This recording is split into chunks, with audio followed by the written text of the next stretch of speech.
Thank you po. Thank you for having us po. Okay, diretsahan na to.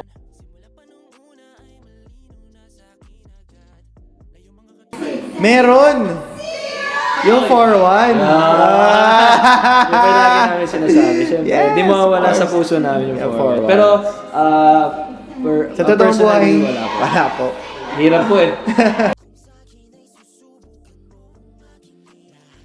Ako po, sa totoo lang, wala naman po akong hinahanap. Basta pag nakuha ang puso ko, patay na. Yari na. Ayun na, yari na. Ako naman personally, nasa ano naman po ako bumabase sa personality. And also yung kayang maintindi yung line of work na meron kami. So, syempre, medyo mahirap po, lalo na sa time. Sa Pilipinas, parang kamikasi, mga ganun. Oo, kasi sila yung mga nagbigay sa'yo, pati yung parokya ni Edgar.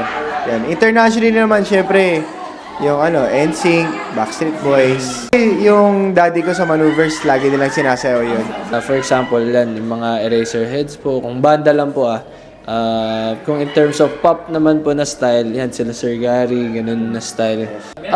Given naman po yun. Given naman po, parang ano po since sila naman din po yung nauna, parang yung formula din po na sa kanila po nagaya. So, hindi rin naman po maiiwasan. Siyempre, ano naman po sila po yung nang-pave ng way para din sa mga ibang P-pop groups and para din po sa amin. So, parang marapat din naman po na isa po sila sa mga standard na talaga na gayahin. Sa international po, ayun, same lang po. Parang nasa K-pop naman din po. BTS, ganun po. BTS, like 17, and also kahit sa western po yan, Backstreet Boys, NSYNC. So, yun po yung like pinapig po.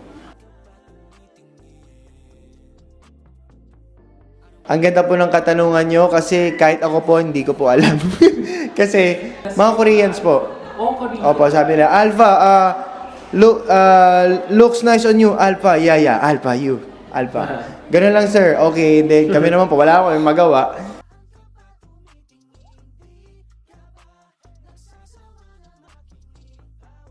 Siguro po, sa totoo lang po, hindi ako marunong maggitara. Kaya ko lang mga simpleng chords lang, pero hindi po talaga yung sobra.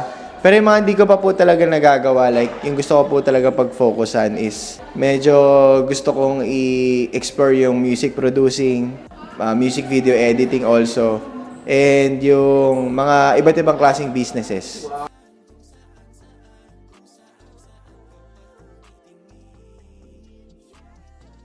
Well, of course, pinaka natutunan ko kay Daddy yung hard work talaga.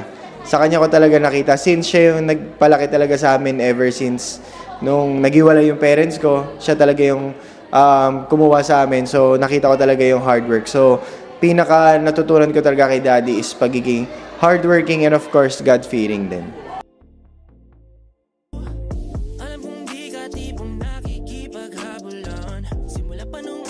Yung Max po kasi, actually before po maging pangalan ko po yung Max, madami po ako sinuggest. Like yan po, yung real name ko, Carlo, Kaloy, dapat nga po yung magiging dapat na pangalan ko, Savior, pero hindi po nangyari. So, parang may pangalan po ako sa isang mobile games po, mobile game, pangalan po nun, Call of Duty. Tapos, ang pangalan ko po dun is Maximum Gravity. Tapos, so nag-iisip na po kami, nag-brainstorm na kami. Then, nung chinek ko po yun, parang sinuggest ko na, why not pa po? Ang sabi ko pa nga po nung una, Gravity.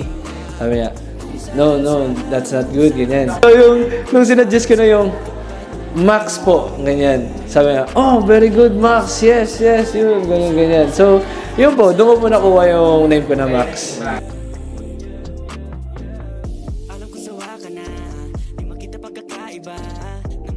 Ewan ko po parang may ano lang po ako, na-inspire lang po ako nung nagsa-start po ako sumayaw. Parang sabi ko gusto ko mag-create and also I want to inspire the next generation din po Kasi kaya yun po, doon na nag-start po yung pagmamahal ko when creating out of nothing. So,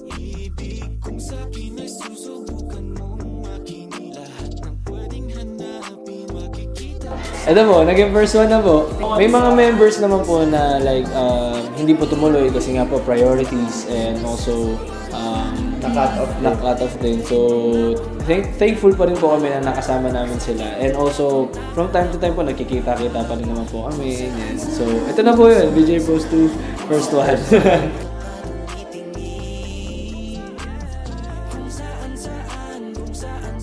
Mahirap madaliin lahat ng bagay. So, parang pag pinilit mo, parang mas lalo lang lalala yung isang sitwasyon. So, we came to a point na parang kailangan natin mag-make a decision na it's either we go forward without Joker or we don't, we reschedule, we stop, and wait for Joker's recovery. So, we chose that path na reschedule lang po muna. So, syempre gusto rin po namin ma-experience din ni Joker yung ganung once in a lifetime experience. So, yun, sa group din po na maging isa po yung decision namin. I think isa sa mga biggest learnings namin is taking care of our bodies talaga kasi syempre yung katawan po namin yung puhunan namin sa trabaho. Man may iwasan sa pagiging idol and sa line of work namin yung puyat, yung pagod talaga, pero we need to take care of ourselves extra more kasi yun nga, gaya nung unexpected na nangyari kay Joker, talagang tinamaan talaga kami nun mentally and emotionally dahil nakalungkot nga na na-reschedule yung yung all-in concert namin which is dapat November. God, tawag dito, nilagay ni Lord yung sitwasyon na yun to, para matuto pa kami sa mga nangyari.